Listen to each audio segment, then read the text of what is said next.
Elhamdülillah. Bismillahirrahmanirrahim. İnha Subatul Azzi'nin 9. sefesi 47. beyt. Cemali ni'metu metlubu kevneyn kemaliden müyesser qab kavseyn. Cemali ni'met.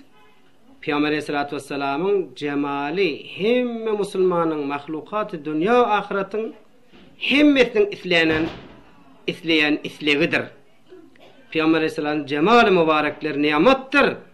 Ve metlubu kavneyndir. İki dünyada, dünya ve ahirette hem mahlukatın islegi şu Peygamber Aleyhisselam bir görsem yakinle barsam inha şu hatta Müslümanların hemmetin büyük arzusu Harameyn-i Şerifeyne gidip Peygamber Aleyhisselam'ın roza-i mübarekine varıp inha markad mübareklerinde durup da Peygamberine salamu salavat aydı da Peygamberini hatta barıp görmeklik, baran şehirlerinde gezmeklik. Kemaliden müyesser qab kavseyn. Peygamber Aleyhisselam'ın maqam menziletindendir. Qab kavseyn yani iki yay muqtar Hudaý özüne yakinlattırmaklığı Peygamber Aleyhisselam'ın kemallığını bildirdiye. Aňyr hatta yetenligini bildirdiye Hudaýyň ýanynda. Qab kavseyn öňçekde aýdandyr. Hudaý tebarek we taala Peygamber Aleyhisselam'ı Miraç gijetinde özüne yakinjak iki yay muqtar yakinletdi diýeni inha Hazreti Musa bilen de Hudaý yerde kepleşdi. Ýöne 70.000 perde vardı. Peygamber Aleyhisselam'ı arşa çıkarıp Qab kavseyn yakinletdi arasındaky perdeleri ayırıp Peygamber şu jüre magamy şu jüre yakin etdi diýdigi. Hudaýa mekan sabit bolmaýa bu tada. Şerafat mundan etmez sünnet-u fard yurusata huruci dabbetul ard. Şerafat mundan etmez. Mundan aňyrda şerafat bolmaz diýdigi. Peygamberin getiren sünneti we getiren diniň farzy ta huruci dabbeti ta kıyamet kaym bolýança ýürüp durmaklygy. Peygamberin dininiň pozulmany, pozguwçy tapylman din ta ahirin din bolup gelmekligiň özünden aňyrda şerafatu, baxtu, saadat ýokdur diýdigi. Süzüre Peygamberin maqam menziletiniň bardygy dininiň ýürüp durmaklygydyr diýipdir. Dabbetul ard diýeni bir heýwany buland qamat diýipdir. Şonuň kellesi 7 gat asmandan defede, aýaklary 7 gat ýeriň eteginde. Bular alamaty kıyamet diýipdir. Aýdypdyrlar şunu Aziziye diýen şerhinde şol dabbetul ard diýen kelime şol hemme heýwanlaryň kellesi şonuna bar diýipdir. Şeýle bir kıyamata yakin bolanna görüljek. Bu taýda dabbetul ard diýip aýtmaklykdan kıyamata deň ahirki alamatlary kıyamatyň ina şol dabbetul ard çykyp da zahir bolunsa dünýäň soňlamaklygy gelýän bolmaly. Şoňa deň Peýgamberiň şeriýeti ýürüp durmaklygy aňyr baş şerafatdyr diýdi. Heme dinden bolupdyr dini bala gawahi Hazreti Wajib Taala. Hemme dinlerden dini bala bolupdyr. Näme diýip? Inha Hudaý tebarek we taala aýtdy. Inne dina indallahil islam. Din Allah'ın ýanynda dine islam dini. Mawrudi kabuldur diýdigi. Pesbeýleki dinleriň nasyhy bizim dinimiz, Peýgamberiň dini. Gawahi Hazreti Wajib Taala. Hudaý tebarek we taala gawahi delildir şi hemme dinin bala bolmakly ýakoky bilen aýa we ýene kuntum hayra ummetin uhrijat lin-nas. Siz ummatyň iň adamlaryň çykarlan adamlaryň içinde iň hayr ummat bolduňuz diýdi. Pes ummatyň berteriligi Peygamberligi bilen, Peygamberleriň berteriligi bilen bolýar. Bir aýada Peygamber Aleyhissalatu vesselam'ın ullugy we şerafatlygyny bildirýän aýadyr. Enin awsafini ýok intihasy, nagu yetmez dise wasfun hudasy. Enin diýen ismi şara. Şol Peýgamberiň sıfatlarynyň intihasy ýok. Näbul stak gelýänçe de Peýgamberiň bir jüz'i nemelerini aýtdyk diýe. Muny aýdyp näme diýip nagu yetmez diýse näme diýip şol Hudaý yetmez diýdi şol sıfatyny tawsif edip bolmaz diýdi. Şol Hudaý tebarek we taala aýtdy: "Ve inneke la'ala huluqun azim." Sen ne beýle beýik kılıklıdırsın, ahlaklıdırsın deyip Huday aytti. Ina bir gün Hazreti Ali karramallahu veçh'ın yanına bir Yahud geldi. Ya Ali dedi, Peygamber bana çöke düştü, oturdu. Peygamber bana bir tavsif et, düşündür. Tamam bu otlar bilen ne izre Peygamber bolýaşyl deyipdir. Şonda Hazreti Ali karramallahu veçh aýdypdyr. Sen deyipdir, men senden uçak bir soragym bar deyipdir. Sen şu dünýäniň ýüzünden, dünýäniň içindäki zatlar ýeke sanada bermäňe deyipdir. Ol aýdypdyr, wagt boljakmy? Gaýry mümkin zat deyipdir. Onda Hazreti Ali aýdypdyr, sen dünýäniň zatlaryny Hudaý tebarek we taala etdi, mataun qalil. Dünýäniň mataty bir azajykdyr diýýärdi. Sen şu azajykdyr diýen zady sanap tökedip bilmeseň, Peygamber Aleyhisselam hakynda Hudaýymyzyň aýdan kefişi inneke la ala huluqun azim. Ina cümleyi ismiye gelmekligi bir täkit, nunu täkit, bir täkit.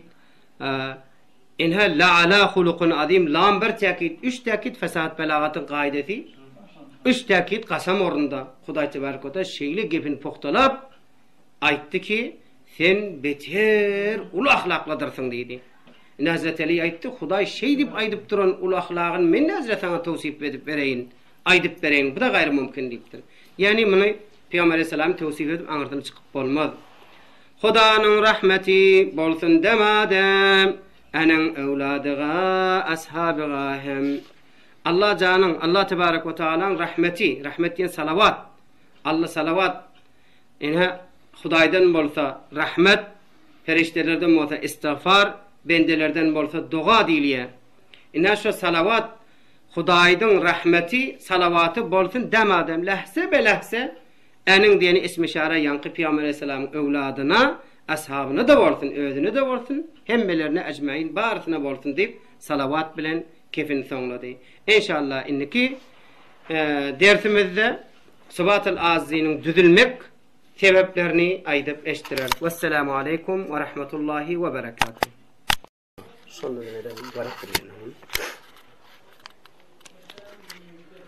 Bismillahirrahmanirrahim. Elhamdülillahi Rabbil alemin. Vessalatu vesselamu ala Resulihi ve ashabihi ecmaîn. Esselamu aleykum ve rahmetullah. Inni Sıbat-ül Azizi'nin 9-njy safhasy Sıbat-ül Azizi'nin düzülmekligiň sebebini aýdyp barýar. 52-nji beýt. Yazıldı farsetil birle mektub, akidatu furu'i qurb mahbub. Yazıldı Farsi dil bilen inha safallayar 4 tane kitap yazıpdy. Ünne aýdandyr. Ina Farsi dil bilen yazılan kitabynyň adyna Meslekul Muttaqin diye, Muradul Arifin, Mahsanul Muti'in, Sıbat-ül Azizi'nin ahirkisi. Inha şu Farsi dil bilen Meslekul Muttaqini yazıldı. Onna aýtýan zady akidat, iman, babar aýtýa, furu', ahkam aýtýa, halal haramlar aýtýa, qurb mahbub, Hudaýa ýaqinlaşmaklyk ýollar bar. Inha Meslekul Muttaqin'da aýdan zady pir tutunmak, gol bermek, suluk işlemeklik, sofuçylygy işlemeklik, galbyna safa bermek, şolaryň da ýollaryny aýtýar. Ýöne ol Farsi dilinde. Eni kim gördüler Türki yaranlar, diýdiler gerda kılsa erenler.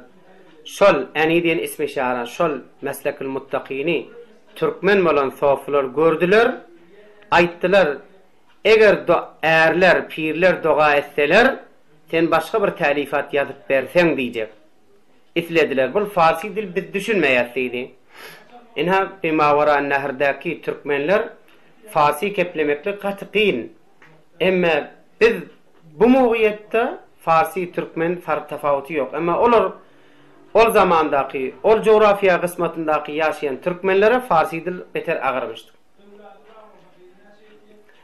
Ina şol derekli Farsi dili düşünmeýärdi. Ger dua kılsa erenler diyen pirler dua etse, bir iş etjek bolsalar, bir pire, bir evliyalara barıp dua ettirermişdikler. Soňram yazmana durarmışdyklar. Ina şonna pirler eger ejade berseler, senne biziň şu hastamyz bitirasaňyz diýip aýtdylar. Ina ilki beýt. Bitirse türkütil birle akida, gönüller bolsa enden aramida. Şu akida diyen kitabımız ol Farsiye düşünmeyet, eğer Türkmen dil bilen yazılasadı, şonu gönüller aram bolup düşünüp bir aramış gelset de deyip arzu etti Türkmen sofralar. O Farsilara ol öz dili olur rahat bildiler, ama Türkmenler bilmeyesin Türkmen dilde yazıp beraga deyip islediler. Temelluk kıldılar çün bir neçe yar, kalam tartay Huda bolsun medetkar. Temelluk ettiler. Temelluk kelime-i Arabi. Şu Farsi'de istifade ettiler. Temelluk yani yalvardılar. Kıldılar yani temelluk ettiler. Bir neçe yar, dostlar, sofular, kalam tartay, yani kalam tartıp yazmanı durayın, Huday medetkar olsun, Huday kömekçim olsun dedi. Velikin eyleyin sözlerini icmal, mana yoktur mufassal kılgali hal. Yönü men sözlerini icmal edeyin. Yani üşürvay deyin. Tefsil aytmaklığa menin yağdayım yok dedi. Ina iki zat bolmaklığı mümkün deyiptir şun şerhinde. Bira musannif rahmetullahi aleyh şikeste nefsi ediptir. Men agidani aydıp mufassal aytmana hali yok, mende bir ilim yok falan yok deyip ödeni pesbel tutup aydıptır. Yoksam ödi batini zahiri ilmi gaban adam. İkincisi çün şe'r deyiptir. Şe'r bilen, beyt bilen gidilende bununla mufassal edip olmuyor.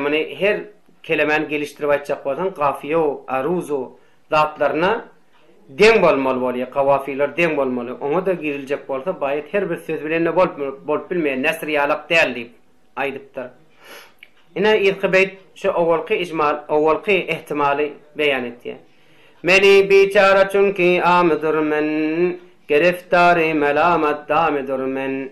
Men biçara amdır, nadandır, ilim yoktur. Tefsil bilen aydarga, icmal bilen ay hulasa var burada aydamasam deyip. Çün geriftari melamet damidir men. Ina melamet, kayinç, merdim ayıp etmeklik damına giriftar. Özüm bir günahkar, sertapa günahkar. Bu zürre tefsil edip durmaklığa bir ilim yok ahirin deyip özünü pesbel etti. Eğer çendiki bolsam mağzi yok pus, işaret kıldılar çün bir neçe dost. Eğer çendiki mağzi yok pus da bolsam, yani bir ilim de bolsam, yine işaret kıldı bir neçe dost. Bir neçe yoldaşlar, uluglar işaret kıldılar, yani buzurgan azmen, hasten ki haste Türkmenanra kabul konet, be zabanı Türkmeni kitap benevisan. Tiptir de, yine şerhinde kaydan zadi, biz Türkmen sofların diyenini et de, Türkmençe geçirde yaz da verdi. Doğru mende ilim yok, onda da ulaqanların diyeninden çıkmayın deyip yazdım diyecek ilk beytte. Elerinin sözlerin bozmayın zar, savad ettim neçe menzumen açar. Şol buzurkların, şol ullurun sözlerini bozmayın, zirfa koymayın, bir erziş etmeyin deyip naçarlıktan bir neçe menzume nazım getirilen şiir düzülen bir neçe zatlar savad ettim, yani karalap yazdım deyiptir naçarlıktan. İna agida sözlerini kıldım ispat, ama koydum subatil acizin ad. Şol savad eden menzumamda şu ilmidde kitapta agida sözlerini ispat ettim. Akide yani akide, Arap dilinde akide diye, Farslar baver diye, Türkmen iman inanmak diye. İna inanmalı sözlerini ispat ettim. Hudayın sıfatları bilen. Şu inanmalı 7 zatı küllen sabit ettim. Şuna da Subatil Azizin ad koydum. İna Hudayı tanıyamadan sonra aciz bendelerin aciz bolmaklığı ve Hudayın kadir bolmaklığını delil bilen ispat ettim deydi. Subatil Azizin acizliği sabit etmek bendelerin ve ulu adamların dani bendelerin aciz bolmaklığını sabit ettim delil bilen. Hudayın da kudreti sabit boluyor bir şekilde. Ölümde hastalar bolgay mudif şat, Nesayehten hem endek eyledim yad. Özüm yana hasta adamlarda şat bular mı kadip bir neçe nesihet de ettim deyiptir. Yine aqida kısmatından çıkıp yaşayışta gerek dağıttırmadı nesihet onun anında aydıptır. Nesihet dinlemez dil sahtı mahcub, gögörmez taşka yağmur yağsa hem köp. Nesihet dinlemeyen adam, nesihet dinlemeyen yürek katıdır, mahcubdur. Ina daş yanaktır. Daşı her neçe yağını bilinde zat gögörtüyen nedir? Ol yürege de katı yürege, nesihet dinlemeyen yürekler katıdır. Ona 50 kaydanın bilinde miwe vermez deydi. Thumma qasat kulubukum min ba'di zalika fehiye kal hijarati. Ayşe ayanın mefhumunu getiripdir. Onların kalpleri katı oldu. Şu vahiy gelenden sonra onlar daş yanak oldu. Daş yanak daşa kan yağını bilinde zat gögörmeye. Aynı o son yalak nesihet dinlemeyen adamların da yürekleri senkdil olur, katı dil olur. Yani yürekleri katı olur. Ona rahimde olmar ol yürekte, şefkatte olmar, dini de kabul etmez. Yaşayışta bir muzi ezaberip veren adam bolur deyiptir. Nauzu billah pes ona benan nesihetleri dinleyelim deyip aytti. İnha musulman doğanlar Allah can barlamızın aqidamızı pek edip inhaşıl azizin aydan zatlarından istifade edip pek niyette ve pek aqidede yaşamak nasip etsin. Vesselamu aleyküm ve rahmetullah. Bismillahirrahmanirrahim. Sıbat-ı Azizin 11. seffe. İna Tanrı Tebarek ve Teala'nı tanımak. İna bir kısmatının indi asli matlaba gelip bariyat. Nedir kulluk anın müştaqı olmak, ödeden fani hakka baqı olmak. İna nedir kulluk? Kulluk deyip neyme diye, bendelik deyip neyme diye. Şu misranın ödüne cevap verir, şunun müştaqı olmak. Hudayın isleyen, Hudayı söyyan olmak. Söyyan adamın da hemmi diyen ne edersin de, mehabbet diyeni. Bir adamı söysen, şu adam çağaların bir meridletir, şunu beter yürek yandırıp, mehabbet döretken, mehabbet yani şun diyen etken. Neme alıp verdiyse alıp veriyen, neme. Yani şun müştaqı olmak, şunu söymek. Söyyen zadın da diyen etmek oluyor. Ettiğini işine ettiyen, kaçtığını işine kaçayan.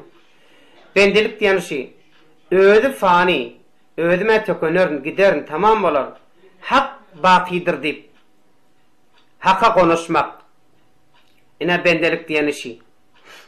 Şol önkü sorağın, şesti seydaki beyt sonra, İzdakılar hemmeti şun cevabını veriyor. Şesti çaro, penco, şişo, haft, haşt, hemmeti şu önkü beytin cevabını veriyor. Bendelik diyen neyme? Ya bendeki çiz deyse, sual et diye cevabına, Hudaya muştak olmak, Hudaya aşık olmak, Hudayı söymek. Söyyen zadında hem hiç takalluf etmeyen, büyürün işine itaat etmeli olayan.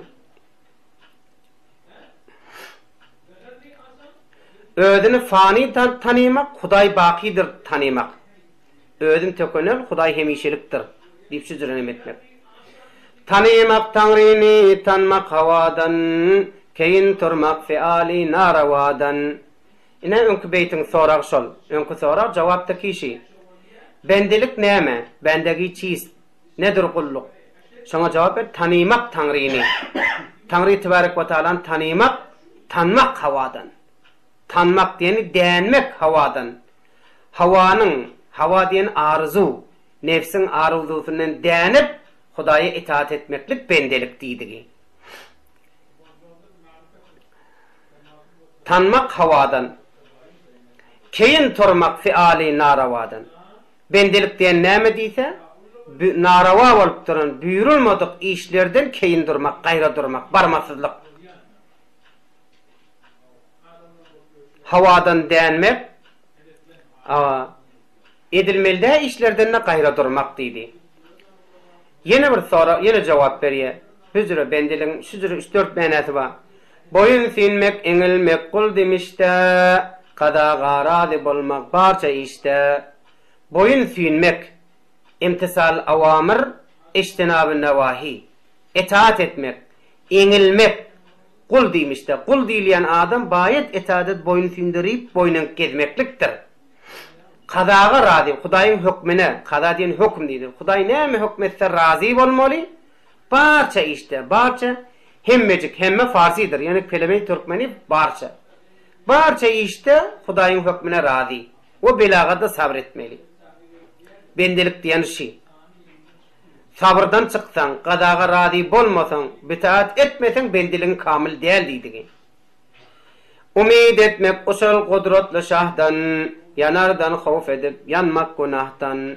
Bendilik diýen näme? Şu soragyň jogap aýdyp barýar. Umid etmek. Bende havf erjanyň arasynda ýaşamaly diýdi.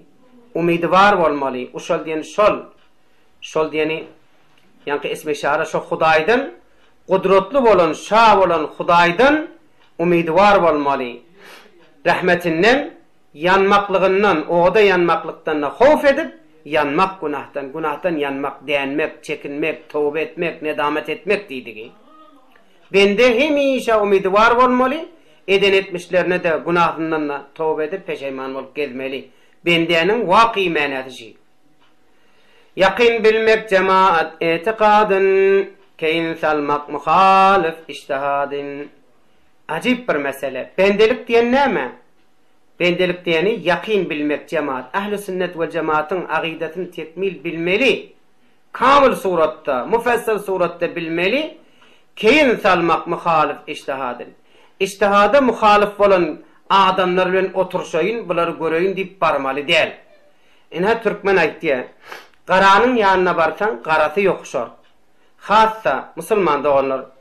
Ina şu wagtdan bir gıýşyk agaýtlar bar. Şol agaýtlary men bir baryp göreýin. Muhalif ijtihad seniň mezhebiňe, ijtihad mujtehidlerine muhalif öýler. Seniň etýän işlerini ahat takylyp ýör. Gel şuna bir baryp göreýin. Diýmelde çün öz hardymyz boş ahyrym. Özümiz ýürüýem da etiqad ehli sünnet we cemaatyň etiqadynyň habarymyz ýok. Furuat bir 5 wagt namaz okuyat. Onam şolara barmasyzlyk bendelik. Men bir baryp göreýin diýip batga-batanyň bilmän galarsyň diýdi. İstinab et diýdi. Wagan bek nasihat eger bilsek. Ina ahli sünnet we cemaatyň etiqadyny kamil bitin suratda biljek bolup bilenmezden soňda keyin salmak ýani barmaly da, gataşmaly däl. Bir baryp göreýin näme diýerler. O sen şoň bilen qaranyň ýanyna barsaň garaty ýokuşup sende şolar bilen tirkeş gidamaklygyň daş däldir bendelik. Şol ahli sünnet we cemaatyň zadyny ýawaş şoň bilen gidiber diýdi. Aqida bilmegen şeytana ildur. Eger 1000 ýyl emel diýip kılsa ýeldir. Ina aqida, bawer, imany bolmasa, ol aqida bilmegen adamlar şeytana ildiyen şeytan halkydyr özleri. Eger 1000 ýyl emel diýip kılsa da peýdasy ýokdur. Çün emel mükemmele şu emeli kamil etýände iman da, imanyň bolmandan sonra emeliň de peýdasy ýok. Emeliň bolandan bolup da imanyň bolmasy da peýdasy ýok. Ina iman, İslam ikisi bir diýeni, emel diýeni İslam, iman diýende galbyň işişi ikisiň aqida bolmadyk, o şeytan ähildir. Her ýeri döner, öwrüler, durur. Bir ýerde sabit durmaz diýdi. Eger 1000 ýyllap biduna aqida emel edenin bilen de on sudu temeri bolmaz diýdi. Uyalma marifetni öwren urdan, tanur jaýyň bolar qalsaň tanurdan. Ajab jenasy bar, 2 däne tanur. Uyalma diýen utanma diýdi. Hijalat çekme. Marifet diýeni Hudaý tanymaklykdan, öwren urdan diýen öwrenmekden. Marifet diýen Hudaý tanymak, aqidan tanymaklykdan utanma. Tanur we tanur dowzak diýdi, tamdyr manasynda. Tamdyr jaýyň bolar, qalsaň tanurdan, tanymakdan qalsaň, aqidany bilmän, ay men indi ýaşym geçdi ahyrym. Sen ýaşa, 90 ýaşa. Minel mahdi ilel lahad diýip Peygamber sallallahu utlubul ilme minel mahdi ilel lahad. Sallançakdan da lahada barýança öwrenin diýe. Aqida kısmatyny. Ina şuny eger qalsaň dowzak bolar hajaýyň diýip. Bu taýy türkmen aýtýandyr, şeriat kıldın inçe diýen ýerler ştaty. marifet bilmesen, iman aqidanı bilmeyenden sonra emellerin bisudu bi semer dedi. Pes bunu bilin. Kur'an'da da Huda Tebarek ve Teala diyor: "Ya eyyühellezine amenu aminu." Ey iman getiren adam, iman getirin diye. O iman getiren ne iman getirmeli? İman getirin yani öncep taqlid kısmattan çıkın, tahqiq kısmata çıkın. Ata Müslüman, ine Müslüman, muhitim Müslüman, ilim Müslüman deyip yürümen, aqidani öğrenin deydi şu da Kur'an'da Hudaycanın aydan dedi. Uyalmazdır talep emrini algan, qalor yaxshi uyalgandan uyalgan. Bunda da cenas getiriptir. İki tane uyalgan uyalmazdır, utanıp vermez. Talep emrini alan. Huday Teala aytti: "Fetlubni tecetni." Men talep edin, taparsınız. Yani aqidani öğrenecek bolun, bilersiniz. Qalar yaxshi uyalgandan. Önkü öy uçmak, cennet almaktan qalar utanan adamlar. Ey men aqidani öğrenmekte utanayan, menin yaşım geçiptir. Ya öğrenyanımızlı oğlun, men bundan varıp öğrenmekle utanayan diyen adam o cennetten qalar deydi. Pek tevsiyeti şey aqidani bayet bilin ve emel edin. Aqida bolmasa mün yıl emel deyip kılanında hiçtir deyiptir. İnşallah Hudaycan aqidani bilip de emel etmekten Allah can nesip etsin. Vesselamu aleyküm ve rahmetullah.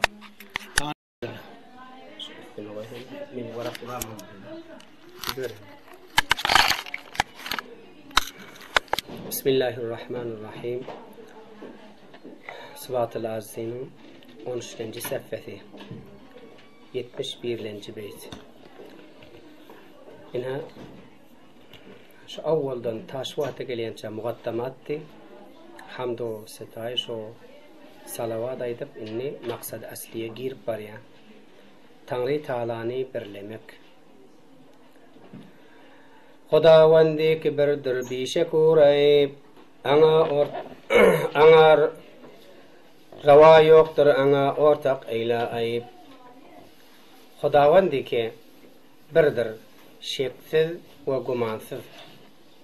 Yani bil imanın cüz'lerinin biri, iman cüz'lerinin biri. Xuday birdir, hiç ona guman, şek bolmaz. Rava yoktur, aslan aydıp bolmaz. Aytmak doğru değildir. Ona ortak eyle ayıp. Xudayın şeriki vardır demeklik asla doğrudat değil. Ayıbı vardır deyip de aydıp bolmaz. Onun fermaniden hiç kim kutulmaz. Tavanadır hemişe ölge bolmaz. Şunun onun diyeni ismi işara, şol Xudayın fermanından hiç kim kutulup bilmeye. Näme hükmetti? El hukmu lillah. Xudayın hükmü. Tavanadır. Başarcandır. Hemişe başarcan. Hiç zaf özge bolmaz. Yani tavanalıktan başka dat bolmaz. Xuday hemişelik tavana. Etqadı babarımız şüzüre olmalı. İnha 73. beyt. Erur ol barça alamның Xudası. Enin yok ibtidası, intihası. İna Xuday Teala'nı birlemek deydi. Xuday Teala'nı 13 sıfat bilen tanımalı. 5 tane selvi, 8 tane subuti. İna şu kısmatları Xuday Teala'nın selvi sıfatlarını düşünüp verip barıya.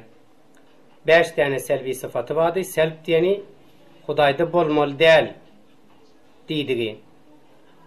İna error diyen dur deydi Türkmençe manatı. Dur ne bu adam muzaf ile öňçek getirilipdir. Ol barça alamның Xudasıdır. Barça alamın eyyeti deydi. Xuda deydi, eyyetidir deydi. Enin yok ibtidası, intihası. Alam deyse Xudayın sıfatlarından başka da alam diye. İnha dünya, ahiret, bağ, bağço, bu görünüp duran atlarını barçasını Xudayın sıfatlarından gayri da alam diye. Allah şol alamın barçasının eyyeti şoldur deydi. Onun ibtidası yok, intihası yok. İnha iki tane selvi sıfatla ikisini ediptir. Xuday Teala kadimdir, avvali yoktur. Baqidir, ahiri yoktur deydi. Neçe yıldan beri Xuday kadip olmaya. Avval bir zamanu, yılu, ayu, gün mahlukatlarından çürüyüm insanlardan çürüyüm, siz bizden çürüyüm. Hudaý berde halkadan hadis. Hudaýyň ibtidasy da yok, intihasy da yok. Hemişelik Hudaý. Ina bir iki tane selbi sıfatyny aýtdy. Yok yok dedi, ibtidasy yok, kadim, intihasy yok, baqi dedi. Erur hadir hemişe yok mekani, ana kılgan emes sokkat zamani. Hudaý Taala hemişe hazırdır, hemme yerde. Şoň hiç mekanı yok. Hudaýla mekan, etiqady bawarymyz şi. Ana kılgan emes sokkat zamani. Zaman ona geçmeye Hudaýa. Biz zaman ýan gaýtýan, biz mahlukatdan çürüýüm. Hudaý Taalanyň la mekanlygyna eynema tevellu fesemme vechullah diye etiqad kitaplarında. Haýsy tarap baksan Hudaýyň weçi, yani Hudaý şo tarapdadyr. Yani Hudaý hemişelik hemme ýerde badyr diýdi. Ina Hudaý tebarek we Taalanyň la mekanlygyna delalet etýän aýa ýanky aýa. Ina bitadanna Hudaý la mekan diýen sıfatda bar. Özü bi şubhadır hem bi namuna, rava ermes ana çunu çibuna. Ina özü bi şubhadır. Şebisi yoktur. Bi namuna nişanası da yoktur. Falan cüra deyip. Rava ermes diyen rava dadır, doğru dadır. Şoňa näme diýip büzüre bolýar Hudaý? Näme diýip özüni tanıtmaýar, saňa näme diýdi? Ina Hudaýyň zaty bilen işimiz bolmaly däl. Näme diýip beýle bolupdyr? Faqat bize buyurulan buyruk imanda şoň sıfatlaryny bilmeli, bardygyny bilmeklik. İmana mukallaf bolan zatymyň. İnsany la yukallifullahu nefsen illa wus'aha. İnsanyň başarjak zadynyň edafa buyruk bolmapdyr. Hudaýyň zatyny bilmeklik de biziň gudratymyzda däl. Ol bize buyruk da däl. Näme diýip bizere bolýar diýip de aýtmak nimede. Ina bu da bir Hudaý Taalanyň selbi sıfatlarynyň biri. Leyse kemislihi şey'un ve huvel azizul gafur. Bu aýalarda da gelýändir. Hudaý Taalanyň misildeşi bolmaz diýdi. Ina 3 tane selbi sıfatyny aýtdy. Göňülge geçse gözge düşse bir şey, erur enden munazzah haliku hay. Ýürege düşse Hudaýyň falan jüredir diýip, ya gözüňe düşse bir zat, Hudaý ondan munazzahdyr, haliku hay bolan. Halyk hemme zady halk etgüji, hay diri bolan Hudaýyň sıfatlary, bul Hudaý ol aýdylýan zatlardan munazzahdyr, pakdyr, arastadyr diýdi. Ina bir hadisiň mefhumy şi, tawafalla ýer getiripdir. Peygamber aleyhisselam aýdypdyr: "Wa ma khatara bi balik fa huwa halik wallahu taala gayru zalik" diýär. Her bir zat ki Hudaý falan jüredir diýip ýüreğine düşse, halik, ol halak bolguzy, adam halakat etýändir. Wallahu taala gayru zalik. Hudaý Taala ondan gaýry bir zatdyr. Ina şonu beýt edip getiripdir. Ýüreğine düşse, gözüňe düşse Hudaý o zatdan hali bir zatdyr. Bu göze düşýän, akla düşýän bu zatlaryň barsy mahluk. Qadi kulli şey halik mahluga meňdeş däl. Hop, bize buyrukdy da Hudaýyň zatyny bilmekligi. Odur hakim ki hukmün özge etmez. Enin zatyga hiç kim akly etmez. Odur hakim, yani hukmetýän kudret mutlak özü. Başka kim onu hukm edip bilmeýär. Näşwat falan zat bolmaly, ýagyn ýagmaly, ýagmaly däl. Inha falan iş bolmaly, dünýäde alamda bolmaly däl. Hemme hukm etýän hakim mutlak diňi özü. Perişteler ýa beýlikler faqat olar ma'mur. Şo buyurulan hukm bolan zady ijraga. Enin zatyga hiç kim akly etmez. Hiç kim Hudaýyň zatyny akly jensi nämedenke? Mesela insanyň jensiň maddasy toprak bolşýana. Hudaýyň maddasyny nämedenke o zatlar hiç kim bilip de bilmeýär. Ina ýetgibeyt jalip beýt. Ferişteler nebiler yetmediler, boyun sindirdiler, o fikretmediler. Ferişteler, peygamberler yetmediler, bilmediler Hudaýyň jinsiniň maddasynyň nämedigini, zatyny bilmediler. Boyun sindirdiler, yani itaat ettiler, fikretmediler. Ine ferişteler diýen mahluklar, peygamberler diyeni Huday bilen irtibatı var. Bir tabarlar Huday bilen gepleşen. Huday bilen irtibatı var bolan mahluklar bilip bilmeyenden sonra fakat boyun sündürdür asıl fikir de etmediler. Hop siz bizim buyrukta da bize mükellefte de biz onu bilmekten başaracak da der. Yöne izdayt diye. Veli fikret Hudanın kudratiga acayip işleriga sanatiga. Veli yöne fikret Hudayın kudretini fikret Huday tani kudretini bille gördü. Huday bil bardığını bil. Acayip işlerine, sanatına, etmişlerine, huner namayilerine gözlep Hudayı tani. Yöne o Hudayın zatı bile nemişin var deyip şunu düşünük var ya. İnha neticesi ştada 5 tane selvi sıfatı vardı Huday Teala'nın. Huday Teala birdir şeriki olmaz deydi. Onun beytin avuluna etti. Huday Teala kadim avvali yok. Huday baki idi yok. Mengdeşi yok deydi. Ahir kıssani Huday hissada ihtiyacı yok. Hemmesinde aitti Huday Teala'nın sıfatları.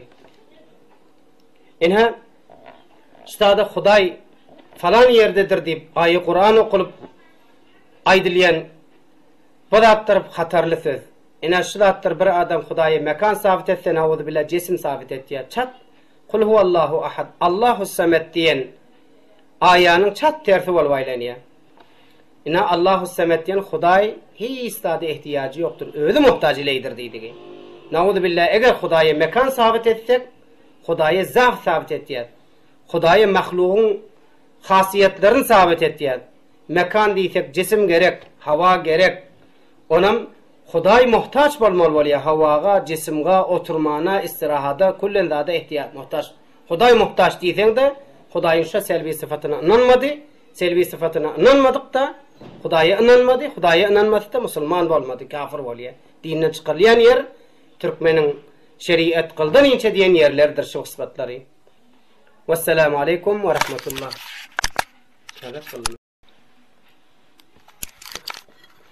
Bismillahirrahmanirrahim. Subatul Aziz'in 15. seffe. Allah Teala'nın selbi sıfatları var idi. 5 tane onu önkü celesatlarımızda aydıptık. İnniki dersimizde, bunki dersimizde Allah Teala'nın 8 tane subuti sıfatı var. Bir adam Hudaya inanacak deyse şu 15 sıfatı bilen inanmalı.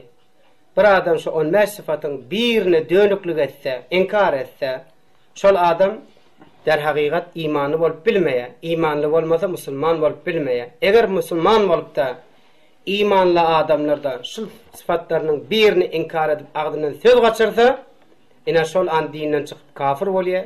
Eğer zenana bolsa erinden talak, eri de olsa zenanası talak bolup ina tecdid-i nikahu bu kynçylyklar we eden etmişlerini hemmesini suwa dökmeklik diyen hataratlar var. Ona binaen aziz musulman doğanlar şu kısmatlara qaw dikkat edelim.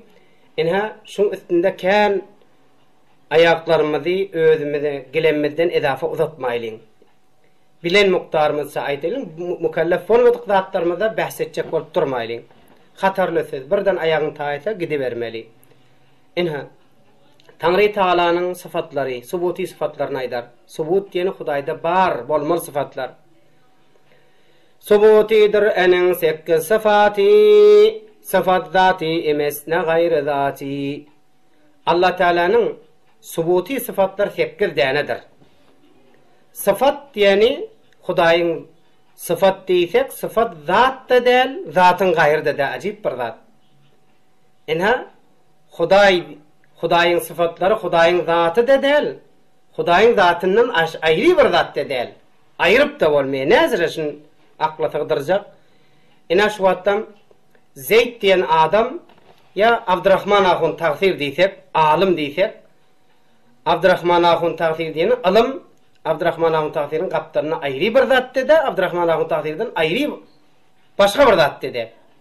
Abdurrahman ahun tağsir diysen alimlik şun özünde var. Yani ilim özü başına bir zat dedi, tağsirden ayrı bir zat dedi. Özü dedi, başka bir zat dedi. Yan kayıtyanımız, ilim deyip, has ilim deyip de olmaya, ya hem alim, tağsirden başka bir zat deyip olmaya. Ilimin özün tağsir deyip de olmaya, ilimin taqdirin özüne alım deyipdi. Ina ayrı işi üzere bir öz başına bir zat değil. Ina şu kısmatını ya tutayım. Allah Teala'nın 8 sıfatını bir beytin içinde 2 mesrada caylaştırıptır. Allah'ın sıfatlarını tanı deyte rahat tanap bilir. Hayatu, ilmu, kudret, hem basarsam, irada, o kelam, tekvin, durayşem. Hayat, Huday Teala diri. Ilim, Huday Teala alim. Kudret, ina yeke ide tevzi verecek 3. sıfatı kudret, 4. sıfat basar, görüye, sema eştiye, iradetiye, kelam, tekvin durayşem. Ey dinin sıratı, dini öğrenen talep ilimler Hudayın sıfatları 8 tanedir deyip tevzi verdi. İnne yeke bir mucmeliti izinde tefsili bilen aytacak. Hayat olkum direktir, özge bolmaz. Ölür her di nefes, hergiz ol ölmez. Hayat oldur ki diridir, özge bolmaz. Dirden başka zat ölüm de, ölüm diyen zat bolmaz deydiğin. Ölür her di nefes. Her bir canlı zat ölür. Hergiz ol ölmez. Ol diyeni ol ismi şara, yani Huday ölmez deydi bu.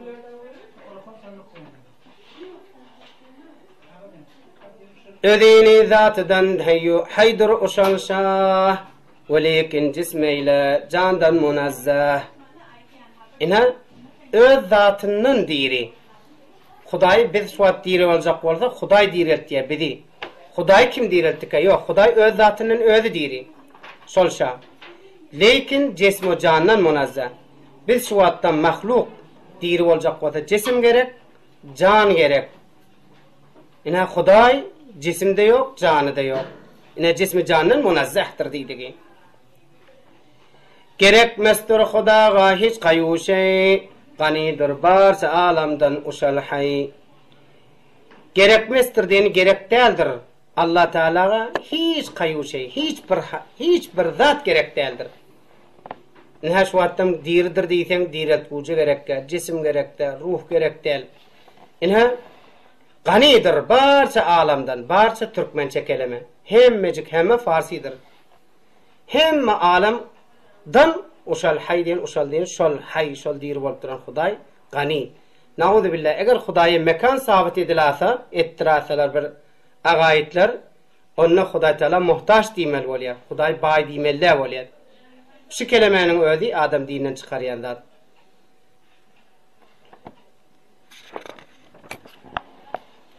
Emes muhtaç hiç işge Hak Teala, yebermegil gavulni şibu bala. Emes diyen değildir deydiği. Muhtaç değildir. Bu tadı muzafile-i muzaftan takdim oludur. Muhtaç değil. Muhtaç emes demekte. Emes muhtaç diye şayet vezn şehr derekle ölçürendir. Muhtaç değildir. Hiç da Hak Teala. Yebermegil diyeni ibermegil gavulni şibu bala. Aşağı yukarı yibert durma. Huday onda falan jira bolyam ka. O zatlara kellen fikrini aylap durma. Huday hiç de ihtiyacı yok. Lübb kelam. Ina şibi bala diyen aşağı yukarı Hudayın falan bolması ne jira bolar? Yok. O zatlar biz için büyük değil. Eger munda yiber ursen gönülni, salor şeytan gönülge özge yolni. Eger şunda diyen, munda diyen şu dünyada iberersen gönülni, yürüğünü her yeri iberiyen Hudayın etikat kısmatında bahsedip durma deydiği için önüne buyurulan buyrukçalarının bildi idafe bahsedecek bolup durma. Eger ibersen şu dünyada etikat babına girsen şeytan sen yürüğünü özgü yolu, doğru yoldan ayırıptanı egri yolu salar. Sen tayenin duyman qalarsın, yıkılanın duyman qalarsın deydiği. Ina pes etikad orada bahsetme. Ina şeriat, ama namaz, roza, hac, zekat bu kısmatlarda bir adam bilmeyende bahsettiyalar. Şu attam şeytanın bir hiyelleri bi. Ina Kur'an'da Sure-i Bakara'da bir zat aytdiya. Şeytan sizin düşmanınızdır, fettehiduhu aduva. Şon düşman tutun diye. İnnemâ ya'murukum bis-sû'i vel-fahşâ'i ve en tekûlû alallâhi mâ lâ ta'lemûn. İnha musulman da onlar. Sure Bakara'da vallahi alam 186. ayet ola gerek. Şonda yankıyına aytdı. Şeytan innema ya'murukum bisi. Innema kelime hasır. Şundan başka da adı bir yürüyen değildir deydi. Ya'murukum su telekeçilik bilen, fahşagerlik bilen, üçlenci ve en tekulu alallahi ma la ta'lamun. Bilmeyen zatın Hudaý yüklap aytmak bilen dini ki sen yürümeptirsin, onu da dinde nazar beriyen adamlar gatikendir. Hal dinin marahillerini teyetmeptir. Alım ocağına barmandır. Yürümendir. Haber yok. Onda da falan zat halal, falan zat haram, falan zat doğru deyip izhar nazar etkendir. Şu şeytanın hileleri, şu şeytanın hilediğini hiçbirimizde bilmen, duyman galiyet. İzhar nazar edayet. Ama böyleki kışırların işlerine hiç kettahalet edip bilmez. Şu doktor fiziklerin nazaratına nazar koşup bilmez. Ne deyip için bilemek diyet. Enkar demet diyet. Ya mühendislerin, ya şimi, ya ayrı cüre bar ödeki bilimlilerin bilimine bilmesek dahalet edip bilmez. Ama din orada hemmemiz bilyen bolup bilyandır. Şu şeytanın hilesidir. Müslümanda onlar aldanamayın. Ina Hasan Basri yalak evliya, arif, dini bilen, hatta hatta yetiptir Hasan Basri, 7 kat yerin üstünde ne mi sorarsan cevap vereyim deyiptir şu. Hatta yeten alim. Şonda da şondan daha soruşulanda, ay bunu bilmeyen sen bar bilyen raktın soruş. Ya sen men cehenneme küfredip ödün cennete geçecek bolyan mı deyip aydarmış. Yani şu cevap vermekten tefrek edermiştik. Cevap vermese o vermiştik. Ne mi deyip? Birden kıyışık cevap verasam deyip. Ama din orada rahat izhar nazar etiyet. Hal kitaptan ne görmendir. Bizim fıkhi kısmetimizde fukahalarımızın beriyen desturi bir ahkam-ı şeriatte soruşulsa falan kitabın nazarı diyden aydın şol doğru diymen. Doğru diyen olsa mesela Raddül Muhtar'da Allame İbn Abidin şunu şey deyiptir, doğru aydıptır, şon nazara şeyle deyip, şon nazarına aydın deyiptir. Müştehidin ki, şulhadat halal, haram, doğru deyip aytmak, müştehidin nazaratı. Ama şeytanın hileleri, Kur'an'da Hudaý Tebarek ve Teala aydan sözü, her bir dağda şeytan dine qataştırayandır, agah bolun deyiptir, şeytanın hileleridir deyiptir. Vesselamu aleykum ve rahmetullahi ve berekatuhu.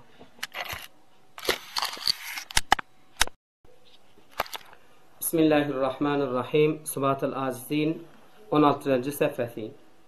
Bu çağda Allah Teala'nın subuti sıfatlarını sanap baraya. Enha şu subuti sıfatlarının birini 87. beytte aytacak.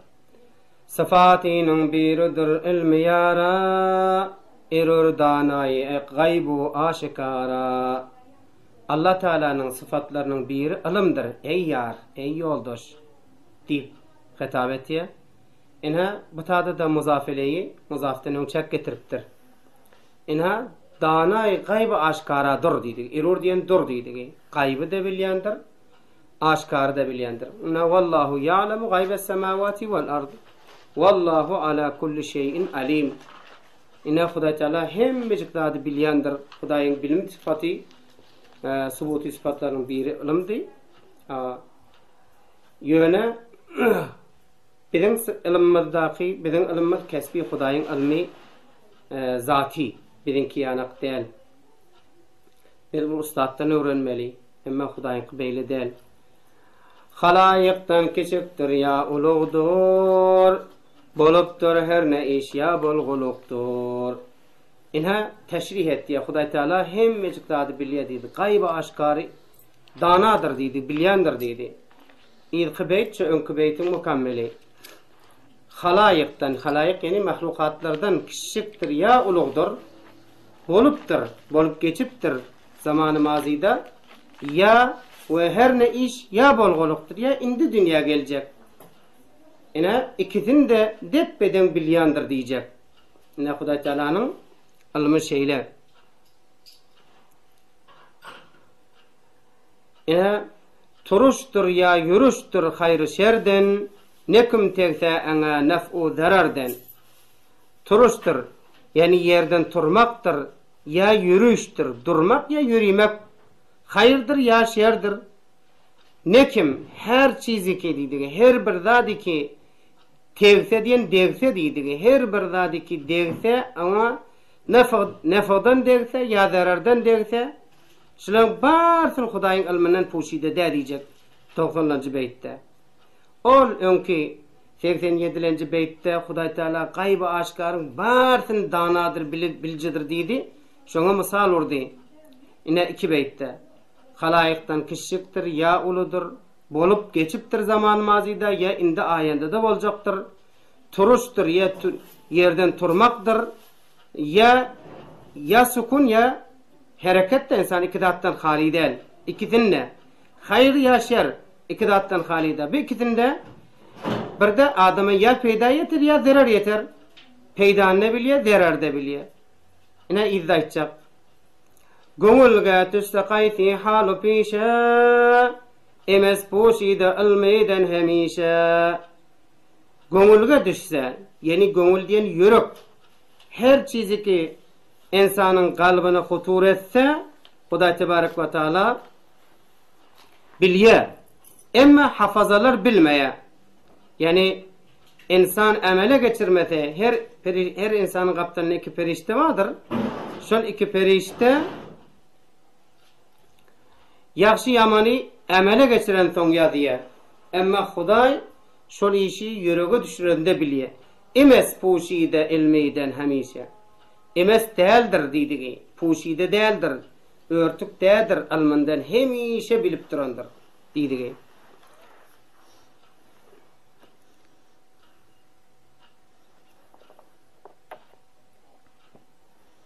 Ene şol Şerh-i Azizetin 28-nji sähifesinde 86-89-njy beýtiň mefhumunu şeýle beýan edipdir. Şol beýt raktiyat diýipdir. Turuşdyr ya yürüşdyr. Ene ya durmak ya yürümek, ya hayır ya şer, ya nefi ya zarar. İkisi şöküsün bir bolmaly, birine hali däl. Şolaň hemmesini Hudaý ýani jüziyaty bilen bilýändir diýdigi. Bir akaid felasifeleri reddetmeden çürüm getiripdir diye. Çün felasifelerin agaidleri Hudaý Taala kulliyaty bilýär, jüziyatyny bilmeýär diýip aýdýamyşdyklar. Onu reddetdiýär, Hudaý Taala tamam jüziyatlary bilen bilýändir diýdigi diýip, ene Azize diýen şerhiniň 28-nji sähifesinde şu beýtden şeýle netije alypdyr. Bilur her kimde bolsa marifetten, biri kudret irur tekke sıfattan. Bilur yani biler. Her kimde marifetten, marifet yani akıl balığı olsa, aklı değerli olmasa, sabib olmasa, düşüncesi bar adam, tekke sıfatın birinin kudretliğini biler. Ene Hudaý Taalanyň kudretini biljek bolsaň, Hudaýyň kudretini hemme kişiň öz nefsinde de goýupdyr Hudaýyň kudreti. Ya ene eýtil nime Subatul Azim owalky beýtdir, kullen Hudaýyň kudretlerini tanak geldi. Ne şolar hemmet kudret akılly. Akıl balyk adamy puşide däşil. Hudaý Taalanyň bir sıfatynyň biri kudretdigi. Ne özde beýan etjek. Nefeslik ya nefessiz bud nabud. Nekum iki cahanda bolsa mevcud. Nefeslik yani nefesi var, diri. Ya nefessiz ya ölü, morde, cemaat. Bud nabud. Bud yani bolupdyr. Ya nabud ya bolmapdyr. Ya vücudu var ya yok. Ya canı var ya canı yok. Nekim yani her bir zady ki iki dünyada mevcut bolsa izda etjek. İlki beyt öňkü beytiň mükemmeli. Zerardır, nefa'dır ya hayır şerdir. Ene şu 4 zatdan halida da insanyň ýaşaýşy. Ya zarar bolar, ya nefa bolar. Ya hayır bolar, ya şer bolar. Ene nefada zarardan maksat fakir nadanlyk, nadanlyk, jahil bolmaklyk, nefada alim bolmaklyk we bay bolmaklyk. Hayır diýen saglyk, zireklik, şer diýeni merizlik, ahmaklyk. Ene şu zatlardan hali. Yakin bilgil qada birla qadardır. Ene hemme jüziyatlary bilen mutazatlaryň hemmesi bilen Hudaý Taalanyň qaza hükmü şeýledir we qadar beren endady şeýledir. Hudaýyň kadarından, kazatından pek nagat kudreti ki hemme dağda Hudaý Teala dahil bolsa. Ina Hudaý Teala'nın bir kudret diyen sıfatı. Ina yine bir zat ilk beyt halayiqnin cemi fa'liyu qawla emes bir zerre bi takdir mevla. Halayiq diyen mahlukat. Hudaý Teala yerdeki mahlukatlarının hemmecik etyen işleri ve kepleri bir zerre Allah Teala'nın takdiri yani Mevla diyen eye olup duran Hudaýyň takdirsiz bolýan nädir? Hemmet Hudaýyň kadary. Ve beyt önkü beyti täkitlep geçdi. Önkü beyt hemmet gaza kadardır diýdi. Gaza kadar bu da şeyler. Ina Hudaý Teala aýtdy: "Wallahu halakakum we ma ta'malun." Sizi halk ettik ve sizin etken işinizi de halk ettik diye Hudaý Teala. Hemme çi insanın başarıyan adı bolsun, çi başarmayan da adı bolsun, halıkiyettin Hudaýa hastır. Peşin öýde aňyrda bir kudret. Erada eylegeç hallak alam, her işni boldi uşeldem. Ina erada eylegeç erade etmekle, etkuc edende. Eylegeç yani Hudaý Teala irade eden zamanda yani hallak alam, hallak halıgın sigay mübalagati. Alamın hallak yani yaratgucusu bolan Hudaý bir zady emri etdi mi her işi bol diýdi şol en bolly. Ina halk diýeni icadu şey minel adami bila alatin ve asbabin diptir. Tarifatta halk halıkiyet diňe Hudaýa has. Hudaý Teala halk diyen bir şeyi vücuda getirmek yoktun bidun sebep, bidun alat. İnaş bol diýdi kun feyekunna. Kun bol diýip emretti feyekun bollu bidun esbabı sebep. Her işni bol diýdi uşeldem. Ina 95-nji beyt. Allah Teala hallak alam. Alam diýip Hudaýyň sıfatyndan, zatyndan gaýry zatlara alam diýer. Şol alamın barsyny Hudaý irade eden zamanında her işe bol diýdi, şol ende boldy. Ne etse erkebaru kudreti bar, qoli birla yaratdi dime zinhar. Ne etse, nemiş etse erki var, ihtiyarı var, kudreti var, başarcan tavana. Halykdan başka hiç kes bir zady bol diýen bilen bolýan zady ýokdur. Qoli bilen yaratdy dime zinhar. Eli bilen işlep ne dağları, daşların birbirini örüp öz doğrulaptır. Yok. Bol tamam. Bidun esbab. Yine zinhar diyen aslan etme var deydiği. Çünkü Hudaý Teala'nın zaf Hudaý Teala'ga bolmaya. Yine ştada dersimiz kurtardı. Vesselamu aleykum ve rahmetullah.